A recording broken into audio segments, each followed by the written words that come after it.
Hello everyone, मैं हिना शर्मा। जैसा कि आप स्क्रीन पर देख रहे हैं, ये पेपर है एनटीए का यूजीसी नेट का जैन 2025 में हुआ था 7 जैन को। और आपका ये कॉमर्स का पेपर है, तो पेपर 1 की एक वीडियो पूरी बना चुकी हूँ 2 पार्ट्स में। पेपर 2 की भी 2 पार्ट्स में बनेगी। एक पार्ट बना चुकी हूँ जिसमें 50 क्वेश्चंस कराए हैं।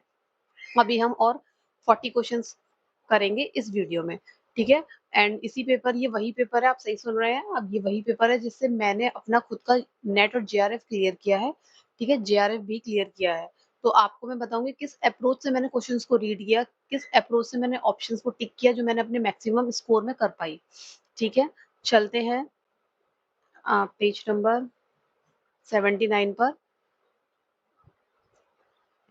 तो देखिए, पहला क्वेश्चन है quasi contract are based on the doctrine of. पहले इसका मैं आपको बता देती हूँ, करेक्ट आंसर है अनजस्ट एनरिचमेंट। ये क्वेश्चंस मुझे उस टाइम पे नहीं आता था, मैंने नहीं पढ़ा था। क्वाजी कॉन्ट्रैक्ट्स का पता था, लेकिन ये इसके बारे में नहीं पता था मुझे। जस्ट एनरिचमेंट पता था, मैंने वो क्वेश्चन लगाया, लेकिन ये मेरा गलत हुआ। तो अनजस्ट एनरिचमेंट इसका आंसर था। इसमें क्या है, क्वाजी कॉन्ट्रैक्ट क्या है, एक लीगल कॉन्सेप्ट होता है जो बचाता है, प्रिवेंट अनजस्ट एनरिचमेंट से बचाता है। इसमें वर्ड ही अनजस्ट एनरिचमेंट यूज हुआ है, कोई वर्ड और यूज नहीं हुआ है, ठीक है। अनजस्ट एनरिचमेंट से बनाता है, बचाता है, जिसका मतलब क्या है कि जो दो क्वाजी कॉन्ट्रैक्ट ऐसा एक कॉन्ट्रैक्ट होता है जो लीगली कोई फॉर्मल कॉन्ट्रैक्ट नहीं है दो लोगों के बीच में, कोर्ट के ऑर्डर से हो सकता है। तो जो दो पार्टीज होंगी उनमें से कोई किसी के साथ भी अनफेयर बेनिफिट ना हो on at the expense of another, है ना। एक कोई व्यक्ति फायदे में हो और नुकसान में हो, ऐसा ना हो जाए, तो उसे अनजस्ट एनरिचमेंट कहते हैं, ठीक है। नेक्स्ट क्वेश्चन पर चलते हैं। Which one of the following is the development role of RBI? RBI का development role क्या है? ये perform a wide range of promotional functions to support national objectives, ठीक है। ये मैंने आपको बताती हूँ मैं। ये भी मुझे नहीं आता था, क्योंकि डेवलपमेंट रोल ऐसा कुछ मैंने पढ़ा नहीं था। तो मैंने अभी इसे आरबीआई की वेबसाइट से चेक किया है। तो आरबीआई की वेबसाइट में जो मेन फंक्शंस दे रखे हैं ना, मेन फंक्शंस करके दिया हुआ है हेडिंग, और उसमें 1 2 करके जो पॉइंट्स दिए हो ना, उसमें क्या है, एक पॉइंट ये भी है, ये भी है, ये भी है। एंड जो अगर मैं कहूँ और भी पॉइंट्स थे, लेकिन अगर मैं कहूँ एक ये डेवलपमेंट रोल, ये भी एक मेन फंक्शंस का पॉइंट था। जैसे मान लीजिए ये 4th है, तो डेवलपमेंट रोल के एक्सप्लेनेशन में ये दिया हुआ है, सेम यही लाइन दी हुई है। आप भी चेक करेंगे तो अबाउट अस, जब आरबीआई की ऑफिशियल वेबसाइट देखेंगे तो उसमें अबाउट अस में फंक्शंस में डेवलपमेंट रोल मेन फंक्शंस का पार्ट दिया हुआ है, और उसके अंदर एक्सप्लेनेशन में ये लिखा हुआ है perform a wide range of promotional function to support national objectives, ठीक है। तो ये इसका करेक्ट आंसर है। नेक्स्ट क्वेश्चन पर चलते हैं। नेक्स्ट क्वेश्चन आपको कुछ इनकम टैक्स से है, उसके कुछ सेक्शंस को आपको सीक्वेंस में लगाना है। ये सेक्शन है 23 से 27 तक। इनके सेक्शंस के अकॉर्डिंग जो बताना है कि कौन से सीक्वेंस में लगाना है, किस सेक्शन में क्या बताया गया है। तो मैंने ये सेक्शंस यहाँ पर लिख लिए हैं कि डीम्ड ओनरशिप आपको 27 में है, provision of arrear of rent and unrealised rent ये 25 ए में है, डिटर्मिनेशन ऑफ एनुअल वैल्यू 23(1) में है, एंड आपका ट्रीटमेंट ऑफ इनकम फ्रॉम को ओन प्रॉपर्टी 26 में, and deduction from annual value income from house property ये 24 में है। तो जिससे कि इसे सीक्वेंस में लगाना आपके लिए बहुत ईजी हो जाएगा, ये नोट्स में लिख लीजिएगा। एंड ये आपका सेकंड आंसर इसका बैठ रहा है, 23, 24 ई, 25 आपका बी, एंड 26 डी, एंड 27 ए, ठीक है। नेक्स्ट क्वेश्चन पर चलते हैं। देखिए, ये टेस्ट दिए हुए हैं। ये टेस्ट ना, मुझे जो मैंने अपनी कॉपी में टेबल इस तरीके की बनाई हुई है, जो मैंने अपने नोट्स में बनाई थी। ये जो टेस्ट है, ये जो टेस्ट होते हैं ना, ये 2 तरीके के होते हैं। पैरामेट्रिक होता है एक, दूसरे होते हैं नॉन पैरामेट्रिक। पैरामेट्रिक में जेड, टी और एफ होता है, और ये इसमें नॉन पैरामेट्रिक में H, you and chi square होता है। और एक पी वाई क्यू आया था एक बार, काई स्क्वायर को हम पैरामेट्रिक भी मान सकते हैं। कब कब मान सकते हैं, जब मान सकते हैं फॉर जब उसमें comparing variance on the basis of small data हो रहा हो, तो उसको आप पैरामेट्रिक में भी का स्क्वायर को रखा जा सकता है। ये पी वाई क्यू है, ये ध्यान रखिएगा। अगर आपने पी वाई क्यू किए हैं तो आपको जरूर पता होगा किस तरीके क्वेश्चन पूछा गया है। अब जेड क्या होता है, जेड लार्ज डेटा के लिए होता है, टी स्मॉल डेटा के लिए होता है, एफ मोर देन 2 के लिए है। अब ये जो एच यू है, ये क्वालिटेटिव डेटा के लिए है ना, क्वालिटेटिव डेटा के लिए है। और इसमें पैरामेट्रिक में आपको क्या ध्यान रखना है कि इंटरनल और रेशियो की बात होती है, और यहाँ पर ऑर्डिनल और नॉमिनल डेटा की बात होती है। ठीक है, अब आ जाते हैं जो इसमें बताना था मैंने बता दिया। इस तरीके से मैंने टेबल बनाई हुई है, फिर बाद में इनके एक-एक करके एक्सप्लेनेशन लिखे हुए हैं। अभी देखिए जेड टेस्ट मैंने आपको बताया और chi square, ANOVA, M Whitney test जिसे यू टेस्ट कहते हैं। ठीक है, अब इसका कैसे पता चलेगा? देखिए, इसमें ना देखो नॉन पैरामेट्रिक, पैरामेट्रिक ऐसा करके लिखा हुआ है। तो इसी से मैंने कुछ अंदाज़ा लगाया, देखते हैं compare the difference in the 2 independent sample.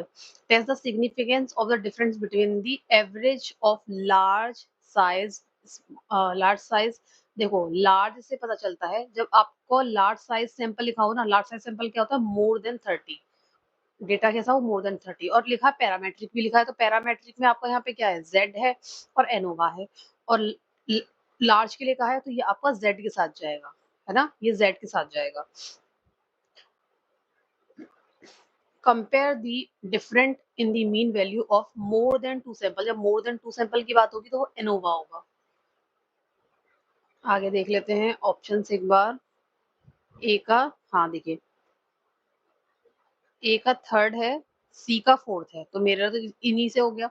अब बी का फर्स्ट एंड डी का सेकंड। डी देखिए मैन वाइट ने second. Compare the indifference mean to independent और देखो ब्रैकेट में क्या लिखा है? Non parametric. तो नॉन पैरामेट्रिक से आपको अंदाजा हो जाएगा या तो इसका बी होगा या तो डी होगा। ठीक है, और chi square test the significance. जब वर्ड सिग्निफिकेंस आएगा तो काई स्क्वायर से रिलेटेड है, ये ध्यान रखिएगा। ये कीवर्ड्स याद होने चाहिए तो क्वेश्चंस फटाफट हो जाते हैं, पूरा भी पढ़ने की जरूरत नहीं पड़ती। जैसे लार्ज से मैंने याद रखा हुआ है जेड। ठीक है, नेक्स्ट क्वेश्चन पर चलते हैं। अब ये देखिए आपका ये रेजिडेंशियल स्टेटस से है, इसके लिए आपको ये बेसिक और एडिशनल कंडीशन दोनों पता होनी चाहिए, जो मैंने यहाँ पर लिख भी दी है। अगर आपके पास नहीं लिखी हुई है तो उनको नोट डाउन जरूर कर लीजिएगा।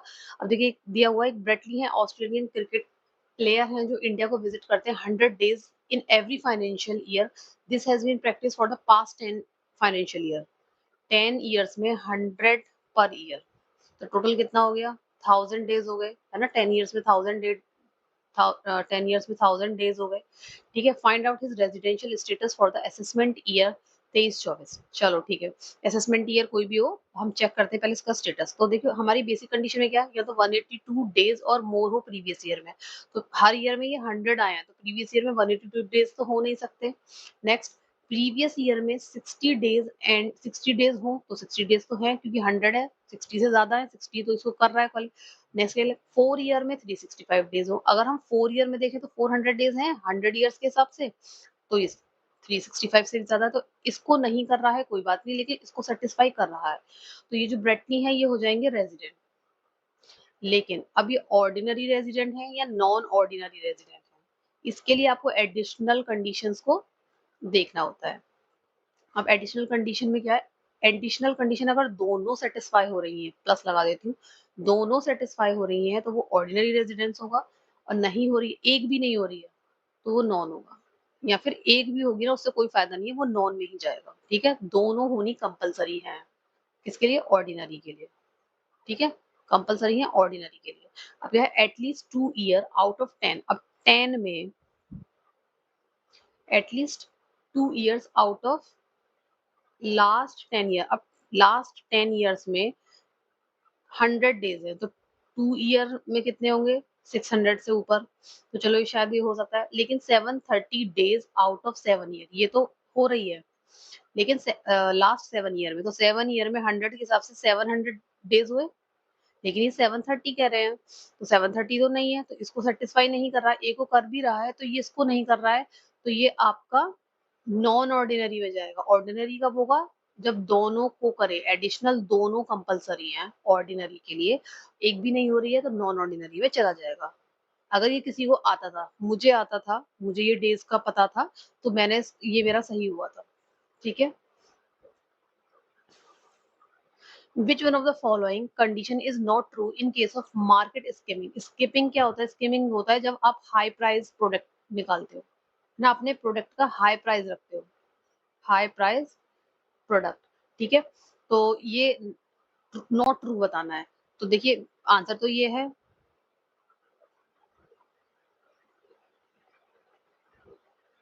आंसर तो ये है।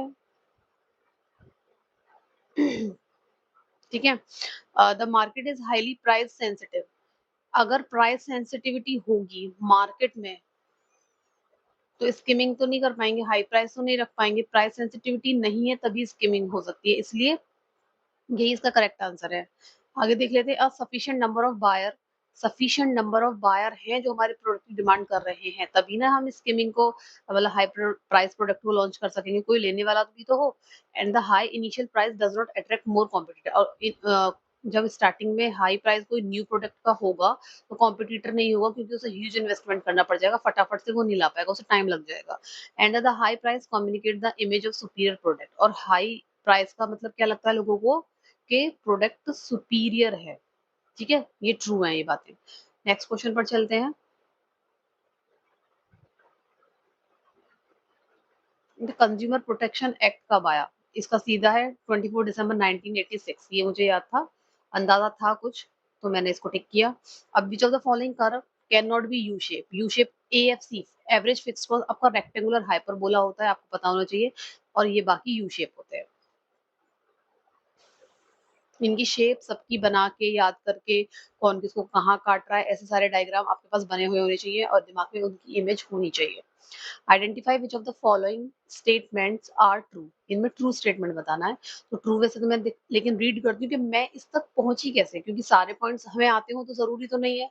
ठीक है, अब assessment year means the period of 12 months commencing on the first April, first day of April से कमेंस होता है, हाँ ये बात भी ठीक है।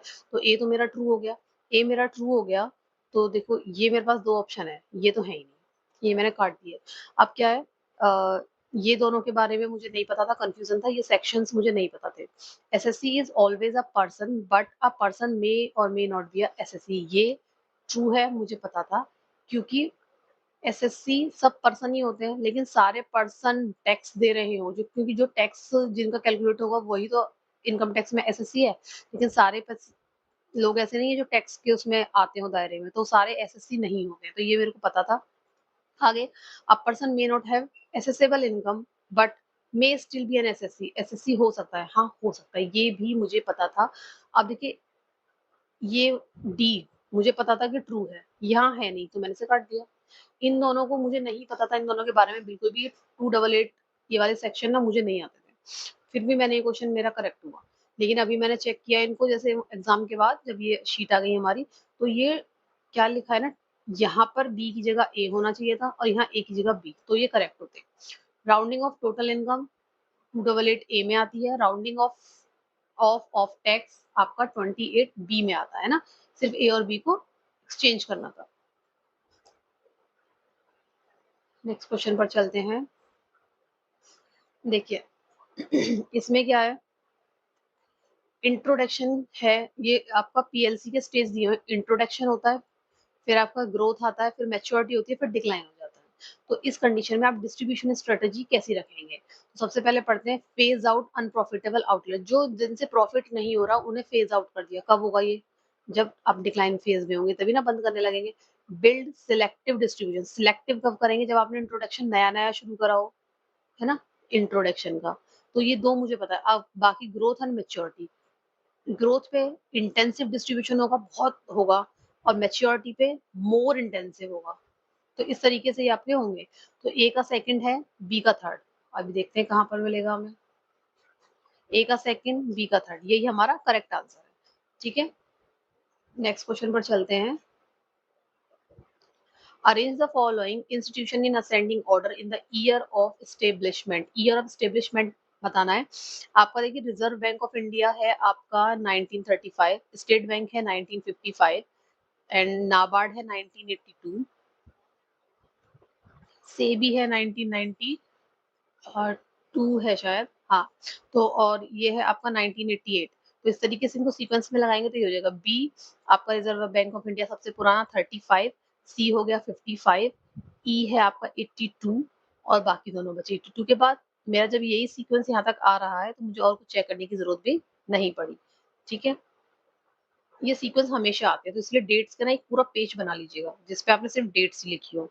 Arrange the following action of manager in the increasing degree of control, ये मैंने कभी नहीं पढ़ा था ये क्वेश्चन, शायद ये मेरा गलत ही हुआ है। ठीक है, तो इंक्रीजिंग ऑर्डर में बताना है, तो आंसर ये है इसका, इसको एक बार पढ़ लेते हैं। मैनेजर लेट सबॉर्डिनेट के फंक्शन विद इन लिमिट, उस पे उसका लेस कंट्रोल है, ठीक है। और हाईएस्ट कंट्रोल कहाँ बताया, सी, मैनेजर सेल्स डिसीजन, जो सेल्स के डिसीजन होंगे उस पे हाईएस्ट कंट्रोल होगा, ये तो बात सही है, ठीक है ना। बाहर के उस पे कंट्रोल ज्यादा होना चाहिए, जो सेल डिसीजन लेने हैं उस पे, बाहर का नहीं अंदर का डिसीजन है ये, ठीक। एंड मैनेजर डिफाइन लिमिट, पहले लिमिट डिफाइन करिए, फिर लिमिट के बाद आस्क फॉर ग्रुप डिस्कशन है, तो ये इसके तुरंत बाद आना चाहिए था, डी और ए। तो ये मतलब मुझे नहीं आता था ना, मैंने कहीं पढ़ा था, लेकिन अभी पढ़ा है। तो manager get problem inviting suggestion, फिर सजेशंस आएंगे, जब ग्रुप डिस्कशन होगा तो सजेशन आएंगे, ठीक है। इस सीक्वेंस से भी लगा सकते थे, सीक्वेंस ये आएंगे suggestion and offer tentative decision to change, ठीक। नेक्स्ट क्वेश्चन पर चलते हैं। देखिए ये आपका रेशियो एनालिसिस से क्वेश्चन है। करंट एसेट्स दिए हैं आपके 4 लाख, इन्वेंट्री दी है 2 लाख, इन्वेंट्री का यहाँ कोई काम है नहीं क्योंकि करंट रेशियो पूछा है। वर्किंग कैपिटल है 240, तो वर्किंग कैपिटल आपका क्या होता है, current assets minus current liabilities. तो वर्किंग कैपिटल है आपकी 2,40,000, करंट एसेट्स है आपके 4 लाख, और करंट लायबिलिटी आपसे पूछी है, ठीक है ना। तो करंट लायबिलिटी क्या होगी, करंट लायबिलिटी माइनस का हम इसे इधर ले आते हैं, और ये आपका 4 लाख माइनस 240 हो जाएगा, तो ये आपका 160 बचा, है ना, 160। तो करंट लायबिलिटी 160 होगी। आपसे करंट रेशियो पूछा है, करंट रेशियो आपका क्या होता है, current assets upon current liabilities. तो ये हो गया आपका 4 लाख करंट एसेट्स, और करंट लायबिलिटीज आपकी आई 160। तो 3 0 से 3, एक और 4 4, और ये 4 1 और 10, एंड इसको और करेंगे तो 4 2 जा 8, और 4 5 जा 20 डेसिमल के बाद। तो 2.5 रेशियो 1 आपका इसका आंसर हो गया। रेशियो एनालिसिस का भी पूरे फॉर्मुलेस का एक पेज बना लीजिएगा जहाँ पे सारे रेशियो एनालिसिस के फॉर्मुलेस हो। विच of the following the situation of adverse balance of trade, balance of trade में आपका एक्सपोर्ट और इम्पोर्ट दिखाया जाता है कि कितना एक्सपोर्ट कर रही है कंट्री और कितना इम्पोर्ट कर रही है। तो एडवर्स कब होगा, जब हमारा इम्पोर्ट ज्यादा हो जाएगा। एक्सपोर्ट ज्यादा है तो फायदे की बात है, इम्पोर्ट ज्यादा हो रहा है, इम्पोर्ट माने कंट्री में सामान आ रहा है बाहर से खरीद खरीद के, तो वो ज्यादा हो रहा है, तो एडवर्स सिचुएशन होगी, ठीक है। फर्स्ट क्वेश्चन इसका करेक्ट होगा। नेक्स्ट चलते हैं, नेक्स्ट चलते हैं। Which of the following are the characteristic of high consumer centric organisation. Consumer centric मतलब जो कंज्यूमर को ही मेन रख रही है, कंज्यूमर को सेंटर में रख रहे हैं और उसी के लिए सब कुछ कर रहे हैं, ठीक है ना। तो इनका क्या है, मार्केट ड्राइवन पे चलेगा, वैल्यू ड्राइवन होगा, और मार्केट कॉम्पिटिटर जो है इररिलेवेंट होंगे, उनको नहीं देखेंगे, कॉम्पिटिटर को नहीं देख रहे, सेंटर में रख रहे, कस्टमर को रख रहे, तो उसके लिए वो इररिलेवेंट हो जाएगा। आपका यहाँ पे प्राइस ड्राइवन और प्रोसेस ओरिएंटेड नहीं है, प्रोसेस ओरिएंटेड तो इंटरनल ऑर्गेनाइजेशन के लिए बातें हैं, प्रोटेक्शन से रिलेटेड बातें हैं। तो यहाँ बी तो आना नहीं था, ठीक है, बी आना नहीं था, तो ये आपका कट गया, ये आपका कट गया, ठीक। आपको ये वाले आने हैं, ये मेरा गलत था, मुझे ये क्वेश्चन नहीं आता था क्योंकि मैं इसमें थोड़ा कंफ्यूज हो गई थी। प्राइस ड्राइवन मैंने इसमें ले लिया था, लेकिन प्राइस ड्राइवन यहाँ पर नहीं आएगा, कस्टमर से रिलेटेड सा कुछ नहीं है। नेक्स्ट देखिए, which section of income tax 1961 mention unilateral relief. Unilateral relief आपका 91 से है, ये आपका डबल टैक्सेशन टॉपिक से है।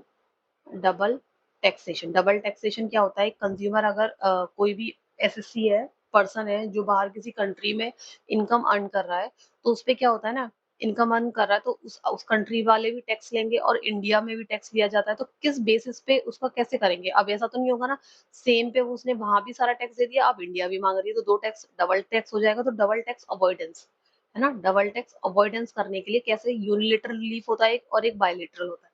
यूनिलेटरल में क्या है, यूनी क्या, देखो यूनी माने आपको पता होना चाहिए वर्ड का मीनिंग कि सिंगल होता है, तो यूनी माने सिंगल साइड, सिर्फ इंडिया के साइड से आपको रिलीफ मिलेगा, क्योंकि इंडिया का कोई कॉन्ट्रैक्ट या कोई अरेंजमेंट नहीं है उस कंट्री के साथ। तो इंडिया क्या करेगी, तो पूछेगी अगर वहां पे टैक्स आपने दे दिया है तो इंडिया अपनी तरफ से रिलीफ दे देगी, इंडिया टैक्स नहीं लेगी। तो ये आपका यूनिलेटरल होता है। दूसरा आपका बायलेटरल है, बायलेटरल में क्या है कि एक इंडिया है और अदर जो कंट्री है, दूसरी जो कंट्री है, उन दोनों के बीच में कॉन्ट्रैक्ट है कि किस आइटम पर या किस ट्रांजेक्शन पर इंडिया चार्ज करेगी टैक्स और किस पर अदर कंट्री। तो उनका आपस में बायलेटरल एक कॉन्ट्रैक्ट होता है, तो वो 90 और 90A में आपका आता है, ठीक है। इसके सेक्शंस आपको, ये छोटा ही टॉपिक है, इसमें सिर्फ यही सेक्शन आपको पता होना चाहिए, यूनिलेटरल क्या है, बायलेटरल क्या है और उनके सेक्शन क्या है, ठीक है। देखिए, अकाउंटिंग कॉन्सेप्ट कॉन्सेप्ट और कन्वेंशन है, इनके मीनिंग है। ये इससे सिंपल क्वेश्चन शायद ये कोई होगा। कंजर्वेटिज्म क्या होता है? No profit, anticipate no profit but provide all the possible losses, ये होता है। डुअल एक्सपेक्ट में क्या है?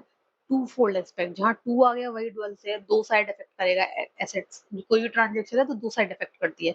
सेपरेट बिजनेस एंटिटी क्या है? Enterprise is treated as separate from owner. बस कंसिस्टेंसी क्या है कि आप मेथड्स और पॉलिसीज के लिए कंसिस्टेंट है हर year, period to period, same accounting policies. तो ये आपका डी का वन हो गया। देखिए डी का वन हो गया, ए का फोर्थ हो गया। ये बहुत इजी था, इससे ये सारे मुझे कन्वेंशन और ये सब अच्छे से क्लियर है।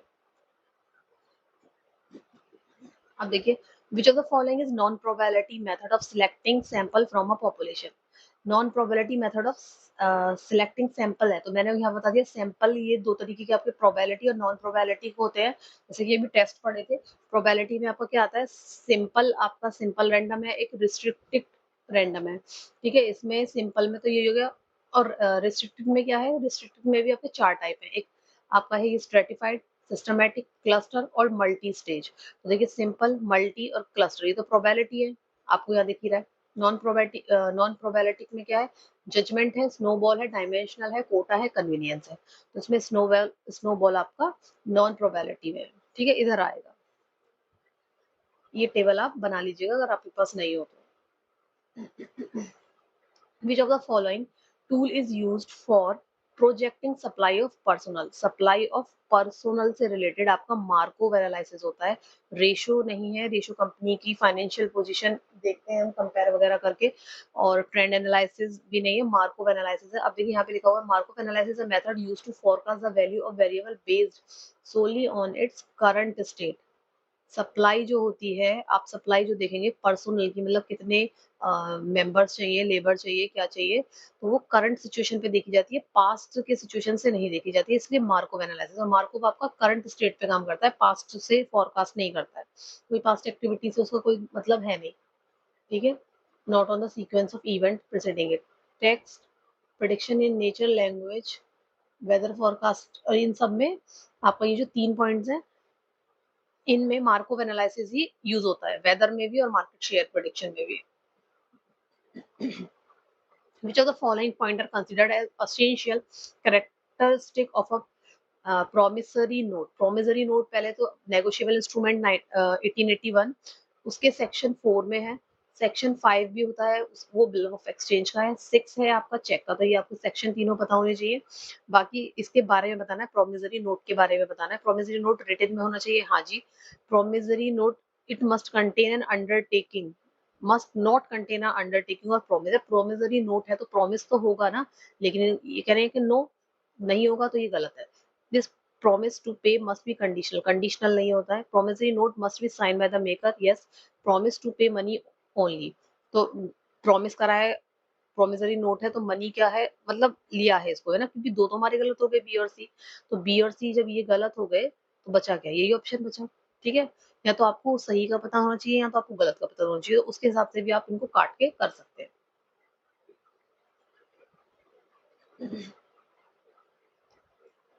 नेक्स्ट क्वेश्चन है 121, which of the following statement are correct? Correct बताना है, करेक्ट कौन से हैं? तो देखिए मुझे क्या पता था, call in advance is amount paid by share holder in excess, तो ये तो मुझे पता है करेक्ट है। एक्सेस में दे दिया, एडवांस है तो ए तो आएगा, तो ए इसमें नहीं है तो ये तो गया। नेक्स्ट क्या है, या when the number of share applied is more than the number of share offered to the public for subscription, the issue is term as under subscription. Under subscription क्या होता है? जब अप्लाई ना लेस हो, यहाँ पर अप्लाई मोर है तो ये तो आएगा नहीं। ठीक, ये मुझे क्लियर था, तो ये भी मेरा गया। अभी क्या, सेक्शन 49 जो है कंपनीज एक्ट का, वो प्रोहिबिट करता है issue of share other than sweat equity, हाँ करता है। और ये डिस्काउंट की बात है ना, 52 और 53 में हो रखी है, तो इसमें नहीं है, तो ये भी नहीं आएगा और ये भी नहीं आएगा। ठीक, नेक्स्ट है आपका अनलेस और until the forfeited share are reissued, जब तक री इशू नहीं होंगे तो balance of share forfeit account will be deducted from, नहीं ऐसा कुछ नहीं है। ठीक है, ऐसा हम बस यही पढ़ते हैं कि जब री इशू हो जाते हैं ना, तो बचा हुआ आपका कैपिटल रिजर्व में ट्रांसफर होता है, पेड अप कैपिटल से माइनस होगा, ऐसा कुछ नहीं है। ठीक है, नहीं होता है माइनस, तो ये भी गलत है, ये भी गलत है, तो फिर तो ये भी गया, तो बस ऑप्शन क्या बचा? ये security premium is amount in excess. Security premium वो जो हम एक्सेस अमाउंट लेते हैं, नॉमिनल फेस वैल्यू से, तो हाँ ये करेक्ट आंसर हो गया। ठीक है, शेयर से भी काफ़ी क्वेश्चन्स आते हैं, तो उसको भी अच्छे से पढ़ने की ज़रूरत है। चैप्टर 12 एनसीईआरटी से पढ़ लेंगे, काफ़ी है।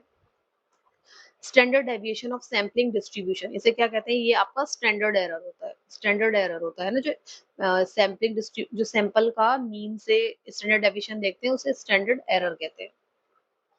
स्टैटिक्स से आपका क्वेश्चन है। नेक्स्ट क्या है? Following refer to an attempt to avoid payment, payment avoid कर रहे हैं इलीगल तरीके से, तो उसे टैक्स एविजन करते हैं, और लीगल तरीके से कर रहे हैं तो अवॉइडेंस कहते हैं। ठीक है, ये 2 पॉइंट्स आपको बिल्कुल क्लियर होना चाहिए, इनमें कोई कंफ्यूजन नहीं होना चाहिए। Which one of the following is not a behavioural system of stress? Stress है, बिहेव नहीं है, बिहेवियरल नहीं है ना? ऐसा बताना है। अब देखिए, इसमें बताया लोअर जॉब सेटिस्फेक्शन, बाकियों को पढ़ लेते हैं कि स्ट्रेस है। अब लोअर जॉब परफॉर्मेंस, परफॉर्मेंस कम दे रहा है तो स्ट्रेस हो सकता है। हायर छुट्टी ले रहा है बार बार तो स्ट्रेस है। लेकिन हायर लेबर टर्नओवर है, मतलब नौकरी छोड़ के लोग जा रहे हैं, तो वहां पे स्ट्रेस है। लेकिन लोअर जॉब सेटिस्फेक्शन आपका स्ट्रेस से रिलेटेड नहीं है। ठीक है, क्योंकि वो जॉब की जरूरत है, लेकिन कोई मानिए जॉब जिस लायक इंसान है उसे कम मिली है, लेकिन उसको जरूरत है तो वो कर रहा है, लेकिन सेटिस्फेक्शन नहीं है, तो वो स्ट्रेस का उससे कोई रिलेशन नहीं है। स्ट्रेस की वजह से लोअर जॉब सेटिस्फेक्शन नहीं है। नेक्स्ट क्या है? ये आपका फाइनेंस से आ गया, थ्योरी इंटरनेशनल बिजनेस का है, इनमें थ्योरीज है ये सारी, और इनको आपको मिलाना है। तो देखिए, ये वाली थ्योरी ऑफ अपॉर्चुनिटी कॉस्ट, ये मैंने नहीं पढ़ी थी, और इस हैबरलर का भी मैंने कुछ नहीं पढ़ा था, तो मैंने इसको इसी से मैच कर दिया। आगे मुझे एब्सोल्यूट का, ए से एब्सोल्यूट और ए से एडम, ये मुझे मालूम था, तो डी का फोर्थ हो गया एंड आपका बी का थर्ड हो गया। कंपैरेटिव थ्योरी मुझे पता है डेविड रिकार्डो की है, एंड फैक्टर एंडोमेंट हेक्सोनॉल, तो इसका ये हो गया करेक्ट आंसर। सारी थ्योरीज के राइटर और में क्या बताया गया है, ये सब पता होना चाहिए। ठीक है, नेक्स्ट देखिए, ये बड़े अजीब पॉइंट थे, मैंने पहले कभी नहीं पढ़े थे, है ना, इनके बारे में। एकोमोडेटिंग वैसे मैंने उसमें पढ़ा है, टीचिंग वगैरह में थोड़ा पढ़ा है, और ये 3 वर्ड मतलब ऐसा खास नहीं पढ़ा था, है ना। तो मैंने कोलैबोरेटिंग में क्या सोचा कि कोलैबोरेटिंग ऑल हो सकता है ना, a situation in which each party in a conflict desire to satisfy fully the concern of all parties, तो इससे इसे मिला लेते हैं। आपका कॉम्प्रोमाइजिंग क्या होता है? जब कोई सेक्रीफाइस किसी की तरफ से हो रहा हो। Giving up something to resolve, तो इसका इससे लगा लेते हैं, बस इसी को थोड़ा सा देखा। बाकी आपका एकोमोडेटिंग है नेगोशिएटिंग, और कॉम्पिटिटिंग है ये satisfy one's interest regard of another. ये रहा इसके करेक्ट आंसर। ठीक है, नेक्स्ट क्वेश्चन पर चलते हैं। A contract of indemnity, indemnity क्या है? इंडेमनिटी इंजरी और लॉस, इंजरी और लॉस से फ्री कर देता है ना। कोई अगर इंजरी वर्ड से तो, इंजरी वर्ड नहीं, इंजरी वर्ड है, मैंने गूगल से देखा, इंजरी वर्ड है, और लॉस भी है, उससे फ्री कर दिया जाता है ना। तो कॉन्ट्रैक्ट ऑफ इंडेमनिटी क्या होता है? कॉन्टिजेंट कॉन्ट्रैक्ट है, कंडीशनल है एक तरीके से, जब होगा कुछ ऐसा तब ही पैसे मिलेंगे, तब मिलेगा, तो उसे इंडेमनिटी कहते हैं। और ये ध्यान रखिए, इंडेमनिटी आपका लाइफ इंश्योरेंस में एप्लीकेबल नहीं है। लाइफ इंश्योरेंस, क्योंकि अगर व्यक्ति की डेथ हो गई है, तो आप इंडेमनीफाई वहां नहीं कर पाएंगे, उसकी लॉस की भरपाई, या उसको वापस वैसा ही नहीं कर पाएंगे। जैसे कोई स्टॉक जल गया है, स्टॉक जल गया है, तो आप वैसा ही स्टॉक खरीद के दे सकते हैं। बाइक है, बाइक खो गई है, तो बाइक वापस दी जा सकती है, लेकिन डेथ में इंडेमनीफाई नहीं किया जा सकता, ये ध्यान रखिएगा। एनसीईआरटी के वर्ड्स बता रही हूँ मैं, एनसीईआरटी पढ़नी, अगर आपका बेसिक्स क्लियर नहीं है तो एनसीईआरटी पढ़नी आपके लिए बहुत जरूरी है। जो the following statement are true regarding admission of a new partner, admission of a new partner, according to section 25 of the Partnership Act, a person can be admitted as partner। नहीं, ऐसा नहीं है, ये लाइन वैसे भी incomplete है, और इस 25 का इससे कोई मतलब नहीं है। 25 क्या है? पहला हो गया हमारा गलत। 25 क्या है? Indian partnership act 1932 stated every partner is liable jointly with all the other parties and also severely for all the act of the firm done while he is a partner. ठीक है, इस ये कहा गया है 25 में, तो पहला तो गलत हो गया, ए हमारा गलत है, तो ये गया। और जो मुझे पता था, देखिए मुझे ये पता है, ओ एन, सन, ये ट्रू है। ठीक है, तो मेरा डी करेक्ट है, मेरा डी यहाँ है और यहाँ है, तो डी आना है। अब देखिए सी में देखते हैं, न्यू प्रॉफिट शेयरिंग रेशियो, इसी को दिया तो इसको घुमा फिरा के तो लिखना है। अभी न्यू प्रॉफिट शेयरिंग रेशियो दिया है, न्यू प्रॉफिट शेयरिंग रेशियो ये रहा। अगर मैं इसको इधर भेज दूंगी तो ये हो जाएगा आपका NO एस, ये होना चाहिए था आपका NOS, लेकिन ये है NPO, तो ये आपका हो गया गलत। ये दोनों ध्यान रखिएगा, SON और NOS, ठीक है, रेशो निकालने के लिए। तो ये हो गया मेरा गलत, सी नहीं आने वाला है, सी नहीं आने वाला है, तो ये गया आंसर, ये हो गया। मैंने और कुछ पढ़ना ही नहीं है, क्योंकि इतना टाइम होता नहीं है कि आप सारे स्टेटमेंट्स पढ़ो और कई कई बार पढ़ो, इतना टाइम नहीं होता वहाँ पे। द प्रॉफिट और loss which arise from revaluation account will be transfer to partners capital account. जी, रिवैल्यूएशन, रिवैल्यूएशन अकाउंट के बारे में अगर आपको जाना है, रिवैल्यूएशन अकाउंट से भी क्वेश्चन आ जाते हैं, तो आप, मैंने इसके बारे में ऑलरेडी एक वीडियो डाली हुई है, रील डाली हुई है, शॉर्ट्स, तो काफी 2 मिनट में या 2.5 मिनट में ही मैंने उसको समझाया है, जिससे पेपर में क्या क्वेश्चन आ सकता है वो आपको पता चल जाएगा, ठीक है। और कुछ आपको करने की जरूरत नहीं पड़ेगी, तो वो देखना बिल्कुल भी ना भूलें, चैनल पर देख लीजिएगा। विच what is the value of standard deviation of first 7 natural number? First 7 natural number कौन है? 1 2 3 4 5 6 7। स्टैंडर्ड डेविएशन क्या है? स्टैंडर्ड डेविएशन है मीन का स्क्वायर रूट। तो अभी पहले इनसे मीन निकालना होगा। इसका टोटल क्या है? इसका टोटल करेंगे, 7 और 3 10, 6 और 4 10 एंड 20 हो गया, 5 और 2 8, तो ये हो गया 28। 28 डिवाइडेड बाय 7, मीन आया आपका 4 एंड स्टैंडर्ड डेविएशन आपका हो जाएगा 2। Square root, sorry, square root करेंगे तो 2 हो जाएगा, ये नहीं है, ठीक है। नेक्स्ट क्वेश्चन पर चलते हैं। ये बिल्कुल नहीं आता था मुझे क्वेश्चन, मैंने बस ऐसे मतलब पढ़ा नहीं था कभी, तो बस ऐसे ही देखा, इस क्वेश्चन को असेंडिंग ऑर्डर में लगाना है। तो क्या है ना, पहले कोई भी हमारे पास डेलिमा होता है, डेलिमा होता है तो फिर दिमाग में क्वेश्चंस आते हैं, क्या करें क्या करें, तो फिर उससे खोजबीन शुरू करते हैं, है ना। खोजबीन करेंगे तो फिर इन्वेस्टिगेटिव क्वेश्चन आएंगे और फिर मेजरमेंट क्वेश्चन। बट मैंने इसी से दिमाग लगाया, डेलिमा, क्वेश्चन और रिसर्च, ठीक है ना। तो इससे ये मेरा हो गया ये। अब चलते हैं नेक्स्ट क्वेश्चन पर। देखिए, इंडिफरेंस कर्व ऐसा हो नहीं सकता कि आपने पढ़ा ना हो जब आप यूजीसी की तैयारी करें। इकोनॉमिक्स में इंडिफरेंस कर्व आपने पढ़ा होगा। हायर इंडिफरेंस कर्व क्या है? हायर सेटिस्फेक्शन देता है, मतलब इंडिफरेंस कर्व आपका इस तरीके से होगा, कॉनकेव, और हायर है तो जितना हायर है वो उतना सेटिस्फेक्शन देगा, ठीक है। तो ये बात ट्रू हो गई। अब आगे इंडिफरेंस कर्व क्या है? इंडिफरेंस कर्व आपका सेम सेटिस्फेक्शन देता है ऑन द कर्व। जहां भी आपने दोनों प्रोडक्ट के कॉम्बिनेशन को रखा है, अलग अलग कॉम्बिनेशन बनाए हैं, हर जगह आपको सेटिस्फेक्शन क्या मिल रहा है? सेम मिल रहा है, ठीक है। तो ये आपका ये हो गया, तो ए का फर्स्ट और डी का थर्ड, इसी से मेरा ये आंसर हो जाता है। कन्वर्स इंडिफरेंस कर्व का मैंने नहीं पढ़ा था, लेकिन प्राइस लाइन पे कांस्टेंट प्राइस रेशियो होता है, ये पढ़ा था।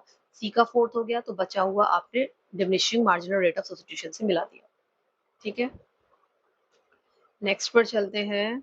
नेक्स्ट, ये क्वेश्चन मेरा थोड़ा कंफ्यूजन में मिस्टेक हो गया था, नहीं होना चाहिए था। अब देखिए, पीएम जनधन योजना कब आई थी? 2014 में आई थी। मुद्रा योजना आपकी 15 में, एंड स्टैंड अप आपका 2016, एंड वया वंदना आपकी 17 में आई है। तो ये इसका करेक्ट आंसर हो गया। ऐसी डेट्स, मतलब उम्मीद नहीं थी मुझे कि ऐसा क्वेश्चन आएगा, पर ठीक है। अब देखिए, not true about RDA. RDA आपका इंश्योरेंस का रेगुलेटर है। Entry of a private player into the for entry, इससे रिलेटेड चीजें हैं, प्राइवेट से रिलेटेड चीजें हैं। तो इसमें कौन सा नॉट ट्रू है ये बताना है, नॉट ट्रू बताना है। तो कंपनी, ये जो है कंपनी, इसका सोल पर्पस क्या है? लाइफ इंश्योरेंस और जनरल इंश्योरेंस और री इंश्योरेंस बिजनेसेस को कैरी करना, हाँ ये बात है।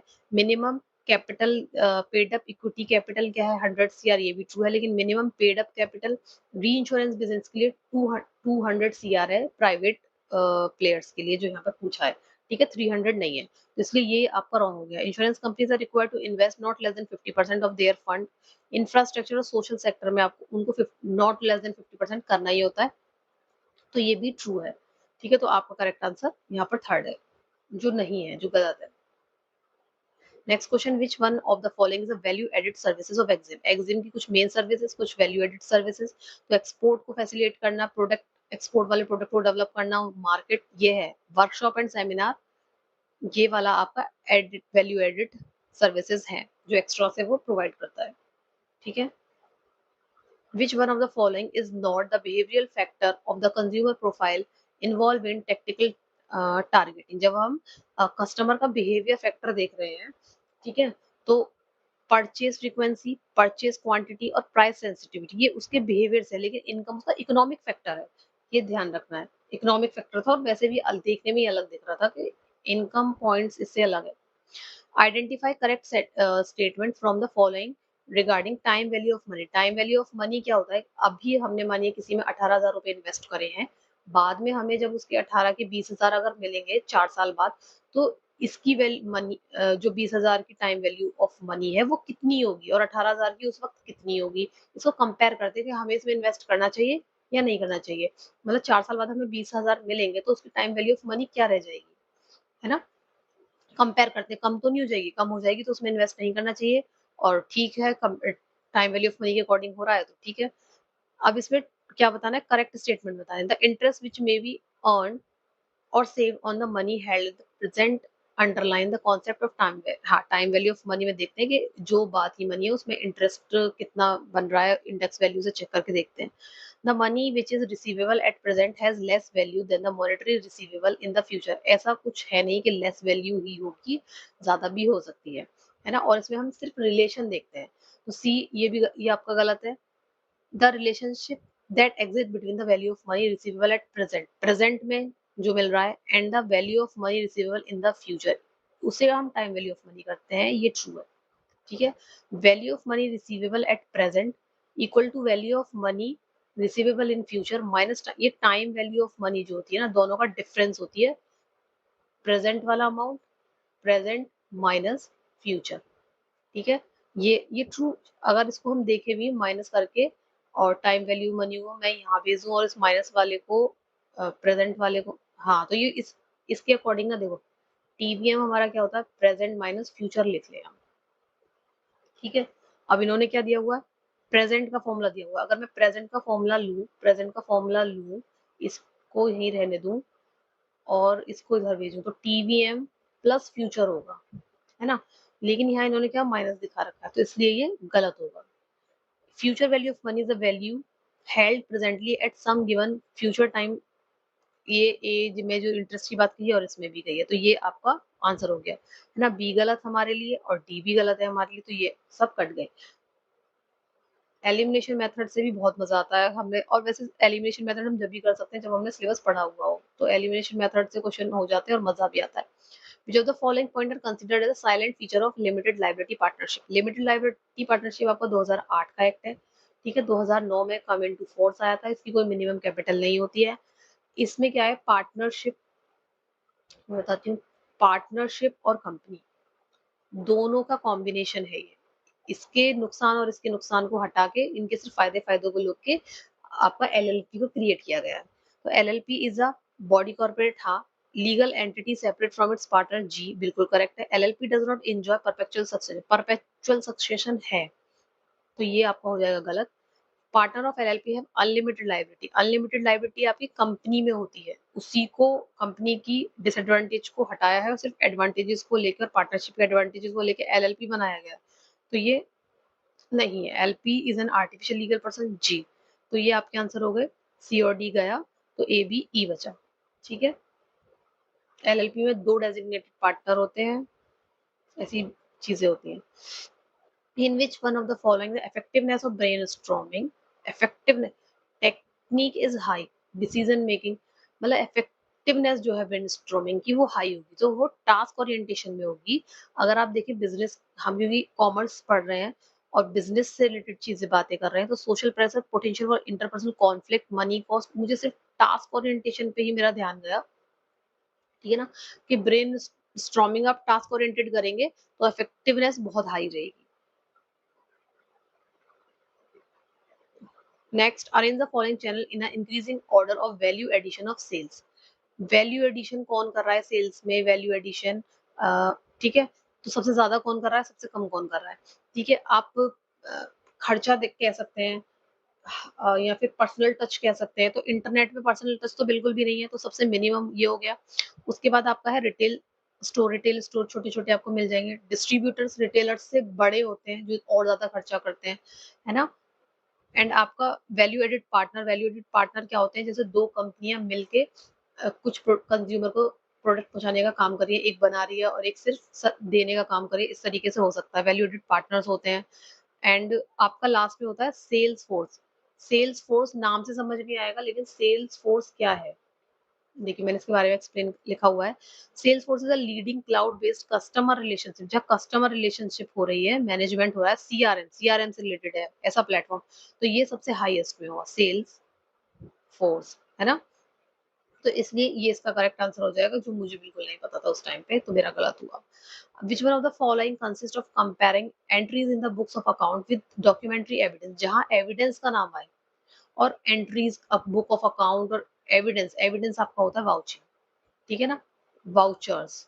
तो वाउचर्स आपके 3 तरीके के होते हैं, इनवॉइस होता है क्रेडिट सेल के लिए, कैश मेमो होता है कैश सेल्स के लिए, और एक होता है आपका काउंटर फॉइल। काउंटर फॉइल भी होता है जब आप बैंक में पैसे जमा करने जाते हैं, फिजिकली आप खुद जाते हैं तो एक पर्ची मिलती है स्टैंप लगा के, और उस पे लिखा होता है कितने पैसे आपने जमा किए हैं, ठीक है, तो उसको आप पैसे जमा करने के भी एविडेंस पे आप उसको रख सकते हैं। तो ये आपका रीडिंग कॉम्प्रिहेंशन है, तो इसके लिए इसका पार्ट नहीं है ये, चाहेंगे आप कमेंट करेंगे तो अलग से कर लेंगे। बाकी कॉमर्स के क्वेश्चंस कंप्लीट हो गए हैं, कोई दिक्कत हो तो कमेंट करना और ग्रुप में ज्वाइन कर लीजिएगा कॉमर्स स्ट्रीम एक्स से, और वहां पर मैसेज करिए, आपको आंसर जरूर मिलेगा, ठीक है। Thank you class.